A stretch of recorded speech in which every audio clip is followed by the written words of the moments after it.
Because Katie admits that she takes money for granted, I thought we should give her a little test and see if she could balance the family's budget with a little help and guidance from financial expert Susan Beacham. So I thought maybe we'd start by taking a look at some of the expenses. Let's add it up. Mortgage, that's about $1,100. Water, $150. Gas for the house, $150. Our monthly expenses is $5,760 per month. Now, if we take what Dad brings home and we subtract the expenses, here's what we're left with. $240. $240 a month. So let's talk about some of the things that you want. Usually if I just see something, I usually just say I want it and I go get it. Do you get your nails done? Yes. Now, a monthly manicure is about $30. About $30. And your hair? $80.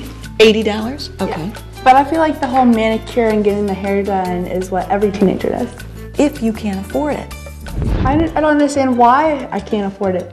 Like, okay. Why I couldn't, because you know my parents aren't in debt or anything. You know what we haven't talked about yet? What? College.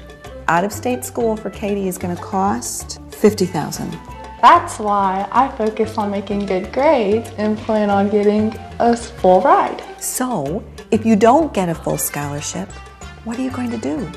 What's plan B, Katie? I honestly have no clue.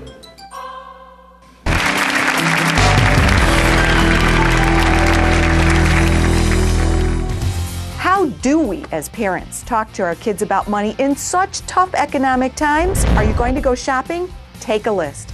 Go ahead and window shop, but only spend for things that are already on your list. If there's going to be a shortfall, admit it. Chances are your kids already know. So reduce the tension in the household by talking about what's going on. Now that was Susan Beacham, who is a financial expert specializing in teaching children about money. How do you turn this tide financially? You talked about allowance. You started it, but you stopped. You have to start it and you have to stick with it. I think it's more painful for you to go through allowance than it is for Katie right now. I think if you give Katie a set amount of money that she uses to control certain expenses in her life, not because she's charming. You don't get money in life just because you're charming. You get it because you work for it.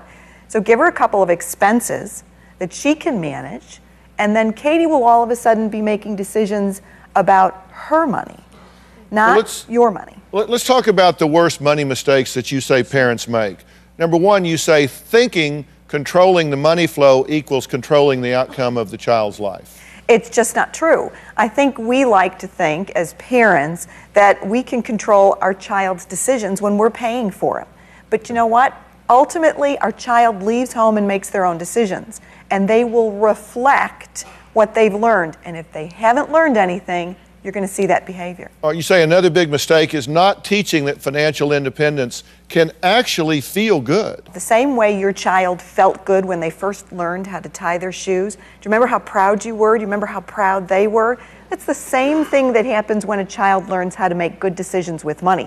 It feels good, and right now you're robbing Katie of that good feeling by not allowing her to do that. You know, and that's really a big deal. There is a sense of independence that comes from mastery over your life, and it's like when you tie your shoe, you learn to drive, or you make money and you allocate money and you buy something and you say, that's mine. You know how it felt when you bought your first house, you bought your first car, I mean, things where you said, okay, now it's me and I did this for myself. And we really cheat kids out of that sense of self-determination and mastery, and they can't know that.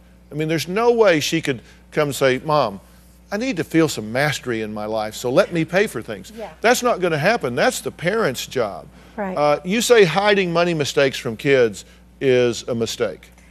I think our kids need to know we're not perfect when it comes to money so that they can learn how to fix a mistake when they make it. And you say we only teach kids how to be spenders, not savers, not donators, those sort of things. What I hear between Katie and her mom is they do a lot of bonding shopping. But I've not seen the time they're spending driving to the bank to make a deposit, or maybe talking about a donation that they make, or maybe even talking about what stock to buy now since everything's and Chris, you say you're getting ready to do that by getting a checking account, and because that's really important. It's astounding how much kids don't really know how that works. Susan has a great personal finance organizer for teens, It's called Cash Cash, and you can find out more about it on drphil.com. Thanks for being here today. So long.